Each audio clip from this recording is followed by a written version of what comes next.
আসসালামু আলাইকুম। Hello guys, এখন 8টা 8 বাজে। আমরা সেহরি খাইছি 7টা, মানে 1 ঘন্টা কি 2 ঘন্টা ঘুমাইছি। তো ও কি করে সব সময় যে রান্নাঘরে যে ছোট জানালাটা আছে এখানে বসে থাকে, কিন্তু আমি অনেকক্ষণ ধরে সারা শব্দ পাইতেছি না। তার জন্য খোঁজ করতে আসছি গাইস। দেখেন ও কোথায়। বাসিমণি, আমি একটু দূর থেকে দেখাই, ফোকাস করি। এই যে বাসু, তাকাও তাকাও, ওখানে পাখি নাই। নেমে আসো, বস্তাটা যেন দেখা যায় না।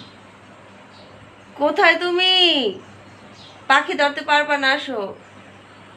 বাহিরে পাখির কিচিমিচি শব্দ। আর দেখেন আমি অনেকক্ষণ ধরে সারা শব্দ পাই না। ওর টেনশনে আমার ঘুমও হয় না। নপ্পায় খুঁজতে বের হয়েছে, আমি ভাবছি হয়তো জানলা দিয়ে নিচে চলে গেছে। ওই কই যে না, ও তো বাহিরে যাওয়ার লোক না।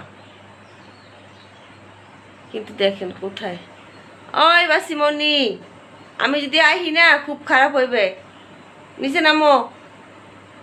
ওর যে সর্দি হইব, ও যে প্রেগনেন্ট, ওটা ভুলেই গেছে। দেখেন, নিচে নামো।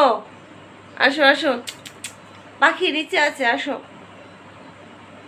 পাখি চাই, পাখি চাই বেবি। নিচে নেমে আসো, পাখি দিব।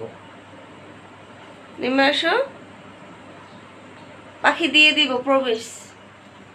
তোমার পাখি দিয়ে দিব, আসো।